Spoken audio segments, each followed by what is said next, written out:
aware. An avid runner on the brink of death is saved by another runner with just minutes to spare. Today, that runner met his lifesaver for the first time since the half marathon that nearly claimed his life a year and a half ago.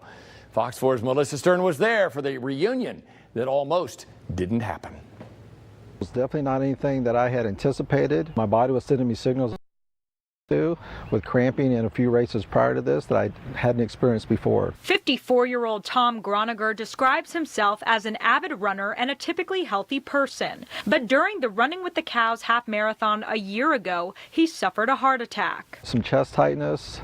That was a new feeling for me, so I thought, well, I'll just walk for a little bit. Chest tightness kept getting tighter and tighter. At mile 10, I had a cramp that came on just really strong and it dropped me to the ground, and I just couldn't go anymore. That's when Melissa Hart, who Groniger calls an angel, stopped to help. When I was running that day, Tom was a couple hundred feet in front of me, and I watched him crumple on the side of the road, and at that point I knew that I needed to stop. Hart has been running as a pacer in races since 2014. I knew that an aid station with medical assistance was less than a mile back, and so I just turned around and sprinted back to the aid station. When they put the EKG on and said, "You're having a heart attack, we got to go right now." Groniger, who never had a heart attack before, had minutes to spare. Some plaque that had broken loose on my heart, and it caused a blood clot in the area they call the widowmaker. Cardiologist told my wife in the ER they'd never seen anybody survive with the kind of readings that I came in with. Tracy Stevens, a cardiologist at St. Luke's Mid-America Heart Institute, says heart attacks in people who otherwise seem healthy are not uncommon. And while we can't control the genetics we're given, there are things you can do to reduce your risk. Basic strategies: eat healthy,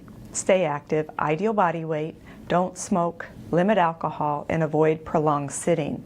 None of those require a doctor's visit, a prescription. They require discipline. She says don't underestimate what you can do as a bystander to save another person's life. Resuscitation is the key.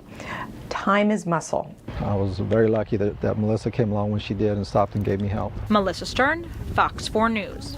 What a great moment, and both are coming back to run in the Running with the Cows half marathon this year. 12th in Bucyrus. It's just south of Overland Park in Miami County. A new safety device will now be